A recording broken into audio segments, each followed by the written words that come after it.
Hello, magandang araw, magandang gabi. Kumusta kayo dyan aking mga minamahal na kababayan? Welcome uli guys sa aking channel, Norbe Bart Vlog. Welcome to this podcast. Okay, so aking mga minamahal na kababayan, ang ating pag-usapan ngayon ay patungkol dito sa ngayon at ngayon lang ang pagsasalita ng isa sa tagapagsalita ng INC o ang Iglesia ni Cristo na si Edwin Zamora patungkol dito sa mga obserbasyon sa kabuuan ng Iglesia ni Cristo, yung itong korupsyong nangyayari sa ating bansang Pilipinas, na ito ay talagang nakakalungkot. Bilang isang Pilipino, nakakalungkot nung nangyayari sa ating bansang Pilipinas, dahil hindi lang ikaw ang nanakawan dito, tayong lahat ninakaw ang ating mga taxes dito sa issue ng Ghost Flood Control Project o ang budget ng flood control project na umabot ng 545 billion pesos. At yung Ghost Project ay umabot ng 5.9 billion pesos. At ito palang INC ay nag-observe din sila sa mga pangyayari sa ating bansa dito sa garapalang pinaggagawa ng gobyernong ito, na kung makahugas kamay ay uwagas. Kasi alam niyo mga kapatid, hindi naman mangyayari ito kung itong si Zaldico, hindi niya kayang gawin to. At lumabas din sa bibig ni Zaldico na hindi niya to kayang gawin kung wala ang pahintulot ng kanyang mga kasamahan. At sino yon? Si Martin Romualdez.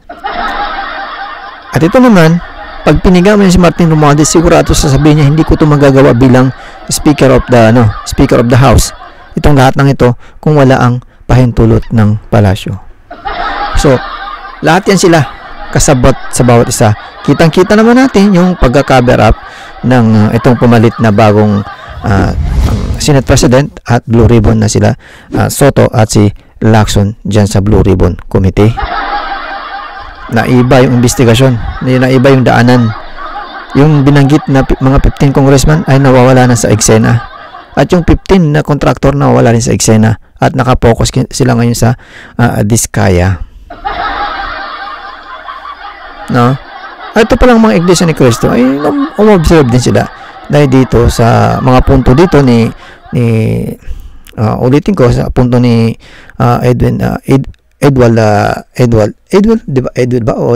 Edward Zamora na itong punto dito ay dapat yung mga ulo o mga pinag-ugatan ng nakawan na to o corruption ay dapat mananagot. At ang pangalawang kanyang punto dito ay yung dapat hindi ito titigil ng Blue Ribbon Committee ang investigasyon dito para matumbok kung sino talaga ang pinag-ugatan. At kasi nga narinig natin kamakailan na gusto yatang itigil yung investigasyon sa Senado dahil ipapasa na daw ito sa ICI o yung tinatawag na Independent Commission for Infrastructure. At dito nga, ang sabi pa dito na punto ni Edwin Zamora na dapat talaga na itong ICI ay hindi pwedeng patago o confidential investigation. Kasi paano nga naman magkakaroon ng tiwala ang sambayan ng Pilipino kung patago? Dapat open to. Dapat transparency, di ba? Hindi malalaman. Kaya andyan yung pagdududa ng sambayan ng Pilipino pag ito ay kanilang patago, pag sila ay nag-imbestiga. Bakit nga ba patago, di ba? Kung walang itinatago. Dapat nasiwalatin. Transparency tayo. Transparency. Pero bago natin simulan at panunurin to, ay magsisegue muna tayo dito sa breaking news. Breaking news. Ang breaking news na to, mga minamahal kong kababayan, itong si SOJ Remulla o si Secretary of Department of Justice na si Crispin Remulla na gustong maging ombudsman, ay ngayon ay siya ay tuluyan ang naging ombudsman. Alam niyo mga minamahal kong kababayan, itong si Remulla ay hindi to dapat napunta dyan sa ombudsman dahil una siya ay politiko. Meron siyang partisan kasi ang dapat magiging ombudsman ay yung mga independent, yung hindi na pa-pressure sa both side na party, yung independent siya. Ito ay kitang-kita naman ng pamumulitik ng taong to. Kitang-kita yung mga pinal na kaso sa kanya nasa ombudsman, magiging basura na yon dahil talagang ipinilit nila na ipasok si Crispin Remulla kahit na hindi talaga pwede. Hindi pwede. Tingnan mo kagawa ng gobyernong ito. Kaya siyempre nanggaling sa kanya nag-agree siya nung sinabi ni Senator Erwin Tulfo na sinabi niya na sometimes we need to bend the law for the pleasure of the people. At nag-agree siya doon na bawal talaga sa batas yung i-bend mo yung batas. Dahil kung ano yung nasa batas, period, andyan yan. Hindi mo pwedeng i-bend. Pag binend mo yan, baka maputol. Diba?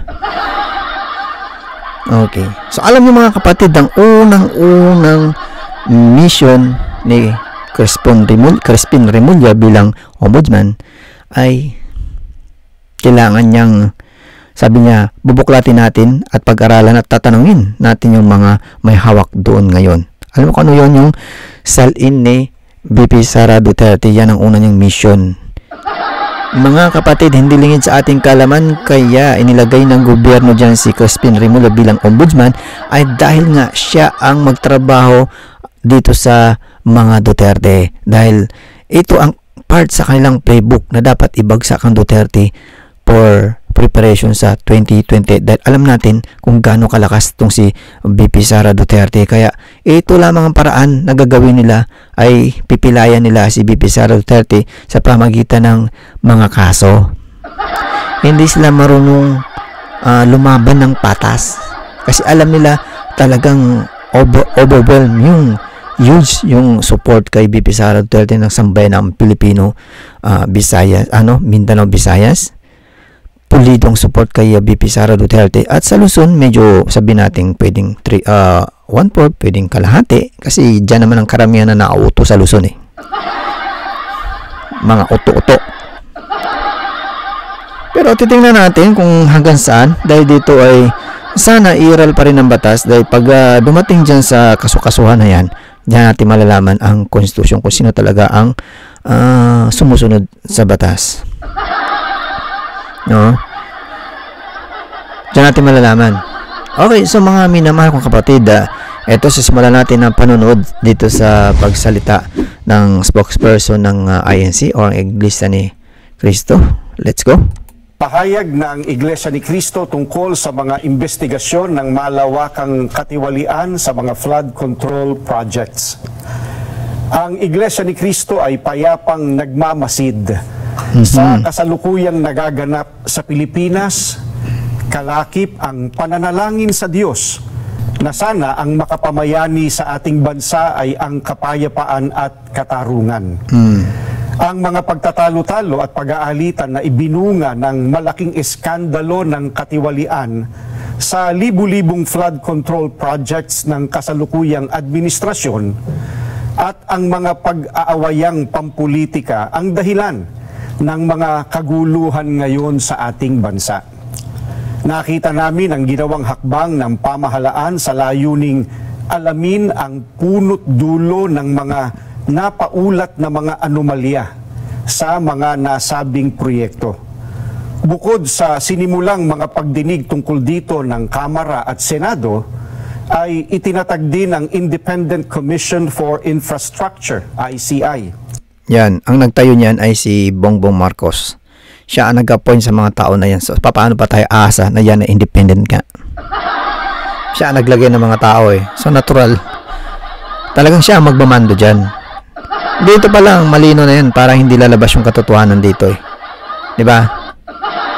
Lalo pa nung sinabi, nung commission na to, yung mga membro, na hindi nila kailangan isiwalat o ipubliko itong kanilang hearing o investigation. So, ano ibig sabihin nun? Walang transparency. Magkakaroon talaga tayo ng pagdududa dyan.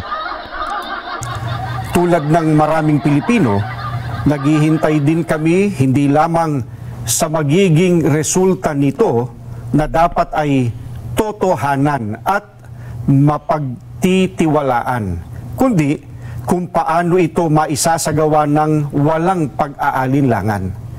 Gaya ng nararapat, kailangang mapanagot ang pinakaugat ng mga pagnanakaw ng daan-daang bilyong piso sa kaban ng bayan sa panahon pa naman ng paghihirap ng mga mamamayan. Ito ay para mailapat ang katarungan at harinaway upang hindi na tularan pa ng iba. Subalit, hindi ito magagawa kung ititigil na ang investigasyon ng Senado. Yun nga di ba? Nabalitaan na pansamantalang ititigil hanggang sa umalis na si Pampilo Lacson bilang Blue Ribbon Committee at suspended daw muna until further notice. So, kailan magre-resume yung investigation o ititigil na talaga? Dahil sabi nga nila meron ng ICI. Naku po. Dapat wag itigil yung Senado. Gaya ng napapabalitang gagawin ng liderato nito dahil sa hindi malinaw na dahilan. Gayun din, hindi rin makatutulong ang investigasyon ng ICI sa palihim nitong pag-iimbestiga. Ano pat anuman ang maging resulta nito ay posibleng hindi maging katanggap-tanggap sa mga mamamayan at makadagdag lamang sa nagaganap na kaguluhan at kawalang katiyakan. Kailangang bukas at dapat masaksihan ng sambayanan ang mga pagdinig sa isinasagawang investigasyon. Naniniwala kami na para magkaroon ng kapayapaan, kailangang patuloy na imbestigahan ang malawakang katiwaliang iyon at isagawa ng may transparency at walang kinikilingan o pinagtatakpan. Yun. Isa itong kahayagan ng sinseridad ng mga kinauukulan. Nakalagda po ang kapatid na Eduardo V. Manalo, ang tagapamahalang pangkalahatan ng Iglesia ni Cristo. Maraming salamat po. Okay, so mga minamahal kabayan, narinig natin ang sinabi ng spokesperson ng Iglesia ni Cristo na si Edwin Zamora o Zabala. Alin man dyan. Narinig natin kanyang pagsalita na galing sa kanilang pinuno, yung kanilang obserbasyon dito sa flood control corruption investigation na mukhang nakakalata sila dito na mayroong cover up kaya nagsalita na sila. No, yung sa mga punto na yun na sinabi niya na dapat managot ang sinumang ugat ng mga corruption na to at dapat hindi ipatigil o hindi ititigil ng Senado ang investigasyon. Kung magkaroon investigasyon ng ICI ay magkakaroon din sa Senado para malalaman natin yung kung sino talaga yung nagsasabi ng totoo dyan. At yung sa ICI na kanilang investigation dahil nagpaabot sila ng panukala na dapat nasa pribado yung kanilang investigation ay hindi dapat ganun para malaman yung transparency. Dapat isa publiko yung investigation, di ba? Para magkaroon tayo ng tiwala dito sa investigation na to na hindi hocus pocus o tinatawag na palabas lamang. Di ba? Dapat managot talaga. Ang daming nagbanggit sa pangalan ni Martin Romualdez, Zaldico. No, ang dami nagbanggit sa kanilang mga pangalan. Si Alcantara nagbanggit, si Hernandez nagbanggit, at si yung si Master Sergeant na tagahatid ng yung tawag doon Security Council na si Master Sergeant Orly Contessa na nagsabi din na sila ang mga tagahatid ng pera sa bahay ni Zaldico at ni Martin Romualdez. Pero anong nangyari? Hindi nila sinusunod yung sinasabi nun, yung mga nabanggit na pangalan. Hindi nila sinusunod hindi nila tinutumbok. Kundi ang tinutumbok nila ay yung mga witness kung paano kakasuhan o hahabulin o intimidate o tatakutin. Pambihira naman. Pambihira talaga. Pambihira. So aking mga minamahal kababayan, nakakalungkot tong ating bansang Pilipinas. Promise, nakakalungkot. Hindi natin naasahan na sa ganito ang kahinatnan ng ating bansang Pilipinas. Okay? So, aking mga minamahal kababayan, bago tayo maghihiwa-hiwalay, kung bago makayo sa aking channel, please naman, huwag makalimot mag-subscribe, mag-like at mag-share at pakihit ang notification bell para maging updated kayo sa naman video aking upload. Maraming salamat. Ingat lagi dyan. Safety first.